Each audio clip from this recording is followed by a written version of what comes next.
Bonjour les enfants, j'espère que vous allez tous bien. Alors on va commencer la journée par dire la date.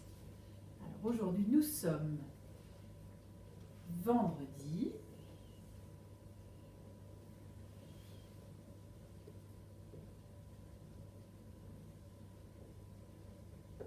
27 mars 2020. Alors, est-ce que vous vous rappelez comment est-ce qu'on dit les jours de la semaine en allemand?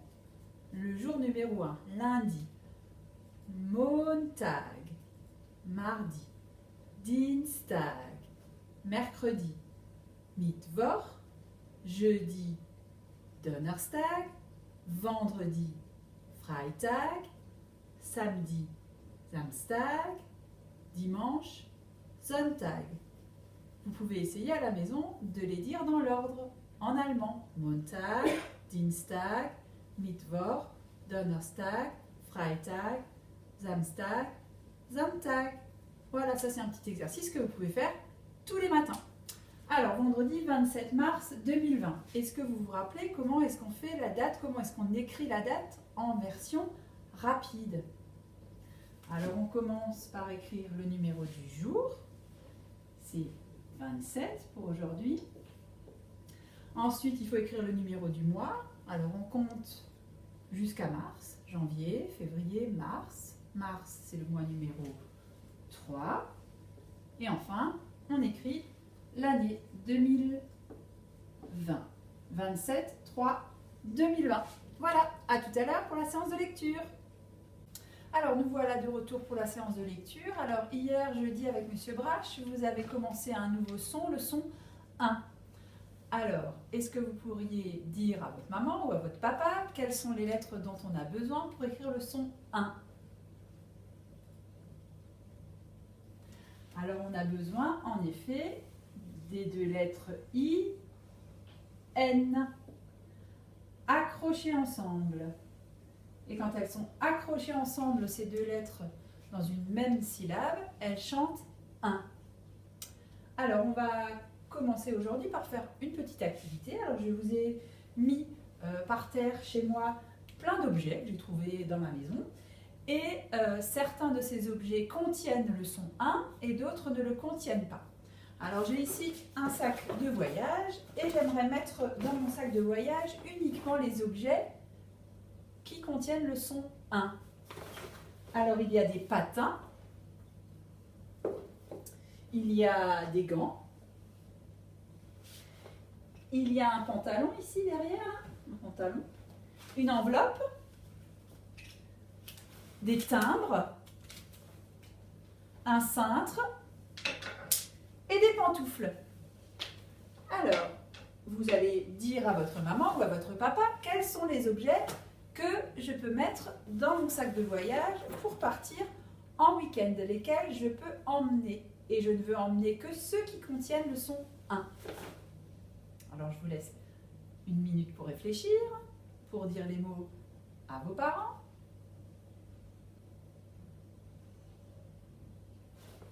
Pendant ce temps, j'efface le tableau. Alors, je peux mettre dans mon sac de voyage les patins. En même temps, j'écris le mot au tableau.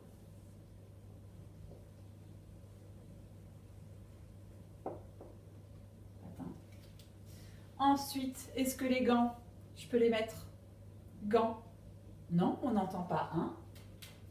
Ensuite, est-ce que je peux mettre les pantoufles? Non, on n'entend pas un. Ensuite, est-ce que je peux mettre les timbres? Oui, les timbres, on entend un. Est-ce que je peux mettre l'enveloppe? Non, on n'entend pas un. Ensuite, est-ce que je peux mettre le cintre? Cintre, oui, on l'entend, je le mets. Et enfin, est-ce que je peux mettre le pantalon?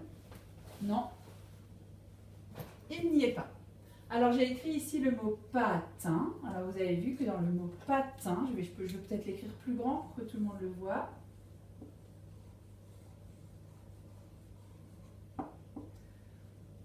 On a ici le son 1 qui est dans la même syllabe, qui est dans la syllabe tin. D'accord? Et quand ces deux lettres sont accrochées, elles chantent 1. Voilà. Alors là, je vous ai dessiné 4 images. Je ne sais pas si j'espère que vous les voyez bien. Il y a un lapin, un sapin, une épingle et un pingouin. En dessous de chaque image, je vous ai dessiné les cases, le nombre de cases, autant de cases qu'il y a de syllabes. C'est le même exercice que dans le fichier Taoki, vous savez. Alors, on doit, pour chaque dessin, mettre la croix dans la case de la syllabe où on entend 1. Alors, c'est un exercice, les parents, qu'on a l'habitude de faire, sauf que normalement, ils ont le fichier sous les yeux. Donc, dans lapin, où est-ce qu'on met la croix? Est-ce qu'on la met dans la première case ou dans la deuxième case? Dans la deuxième case, lapin. Ensuite, le deuxième mot, c'est sapin. Où est-ce qu'on met la croix? Dans la première ou dans la deuxième case? Dans la deuxième case. Le troisième mot, c'est épingle. Où mettons la croix? On la met au milieu, dans la deuxième case pour la deuxième syllabe. Et enfin, pingouin. On a l'habitude de dire pingouin, mais il y a effectivement 3 syllabes dans pingouin. Pingouin. Où est-ce que je mets les croix? Parce qu'il y en a plusieurs. Oui, il faut mettre une croix dans la première case pour pain, goût, 1. Alors, une fois que c'est fait, on peut faire le petit exercice où on tape dans les mains quand on entend 1 dans la syllabe et on cogne les poings quand on n'entend pas 1 dans la syllabe. Alors, pour lapin, on peut faire la, pain. Pour sapin, on peut faire sa, pain. Pour épingle, on peut faire épingle. Et enfin, pour pingouin, on peut faire pingouin. Voilà. Alors, pour l'exercice suivant, je vous ai écrit au tableau 6 mots.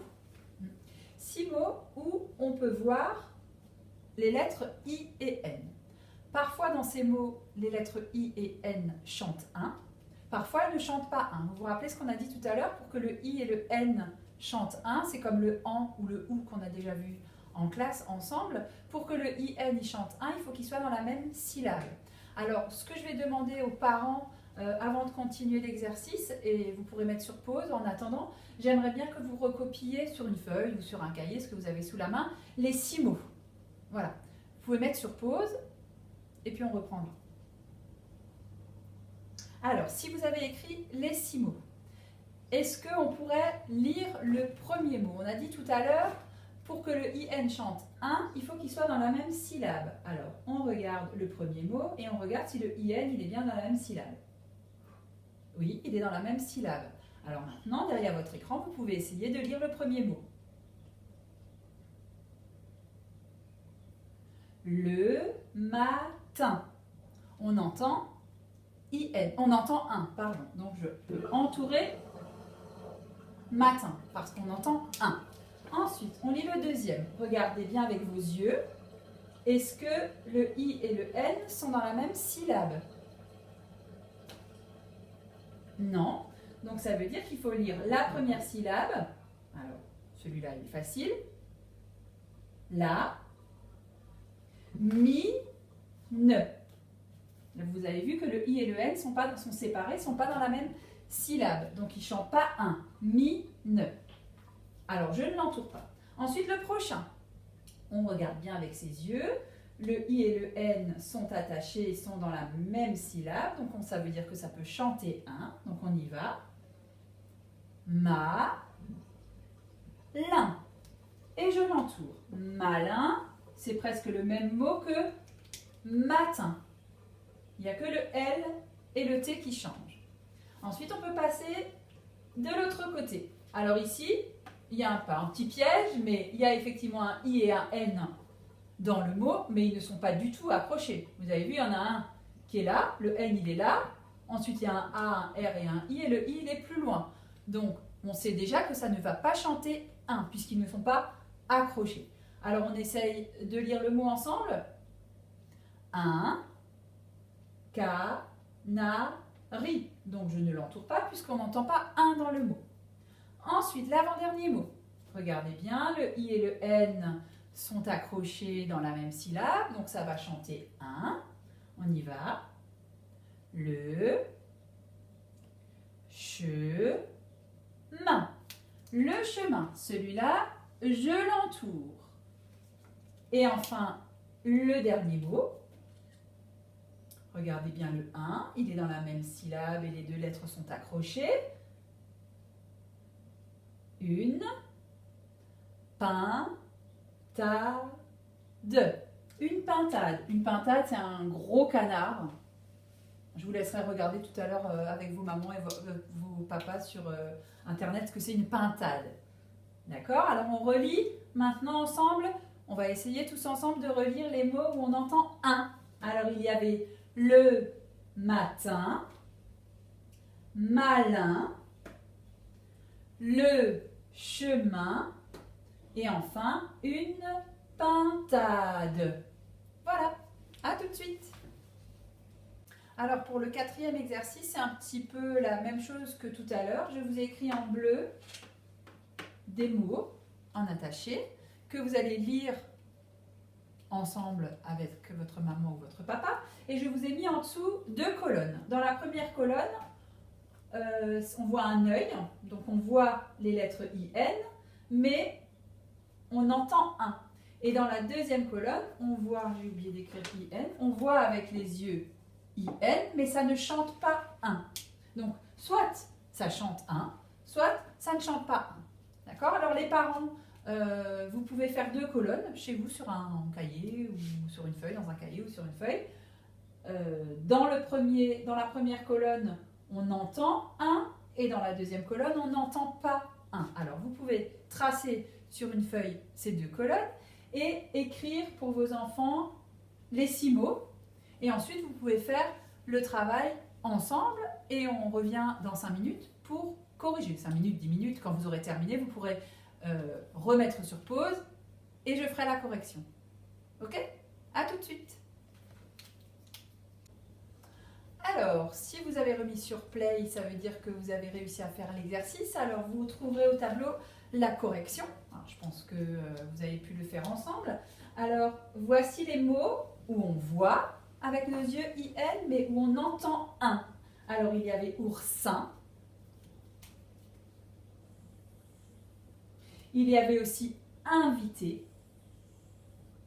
Et enfin, le dernier, il y avait matin. Vous voyez que le 1, il est à chaque fois dans la même syllabe. Tandis que de l'autre côté, on voit aussi le I et le N, mais ils ne chantent pas un, puisque regardez, ils ne sont pas dans la même syllabe.